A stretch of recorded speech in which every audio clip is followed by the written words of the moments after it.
What is up, noobs and noobettes? Charles or Atingleee here with the second episode of my Getting Better at CoD series. Sorry this ep took a little longer than expected, but I wanted to make sure I included all information, and I actually had to cut the video in two because I thought it was a little too much to take in. But good news is you can expect the next video a lot sooner, and also be on the lookout for a new series coming. It's a 6 KD challenge, so I think you guys will really like that. And yeah, let's get right into the video. Okay, so next up we have your aiming sensitivity. Contrary to popular belief, a high sensitivity does not necessarily mean a better sensitivity. Sure, you can snap onto targets a lot quicker, but when it comes to medium to long range gunfights, it makes it a lot harder to make sudden movements in your aim, and it'll make it a lot more difficult to aim. I would personally recommend something between 4 and 8. I personally use 5, but again, this is personal preference, so you don't have to use it. I use it because it allows me to snap onto targets while still be able to control my aim properly from medium to long range. Okay, the way to determine the best sensitivity for you is through the concept of centering. And basically this means that you keep your aim at eye level, and you also make sure you're directing your aim in the direction that you think an opponent will be. So if you're going up the stairs, you want to aim it upwards. Make sure you're tracing around the room, aim it downwards when you're going down the stairs. And the benefit of this is it allows you to lock onto the opponent's chest as well as stomach a lot quicker. This is good as it's the largest target on the opponent's body, so this will mean that you can hit your bullets a lot more and that your aim will be on target more often.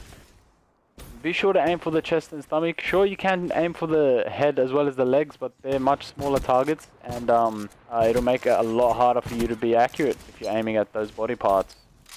The main thing you want to focus on with centering and deciding which sensitivity is best for you is how smoothly you can basically turn.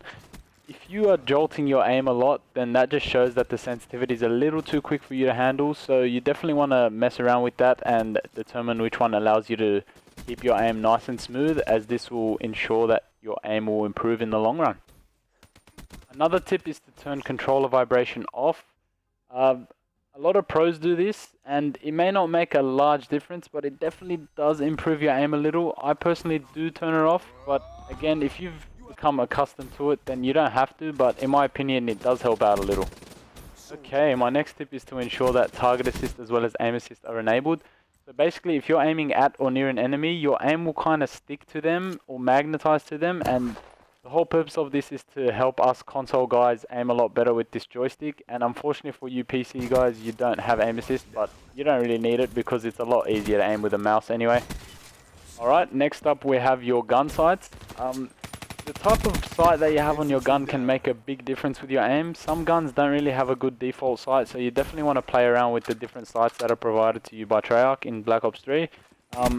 My personal preferences are usually the ELO sight or the red dot sight because they don't really take up too much of your view, and you can see around the sight and see all the enemies around it. Definitely mess around with the other sights also, because you never know, you might find something you like, and it's all about personal preference at the end of the day. Okay, let's move on to improving your reactions. My one main tip is snapping targets. And basically what this involves is how quickly you can basically aim down sight at the target. The best way to improve this, in my opinion, is to verse bots on a very low health setting, because you want to focus on how quickly you can aim at the target as opposed to actually killing the target.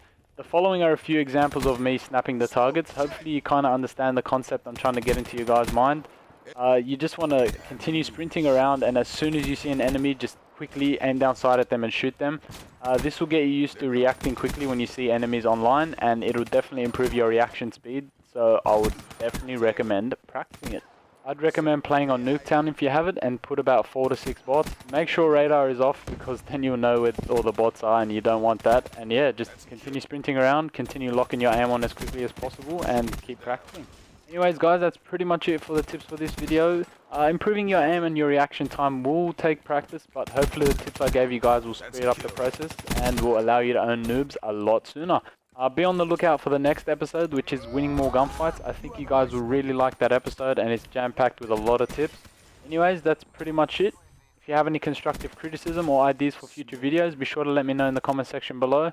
I think that's all for now. Until next time, peace out, noobs.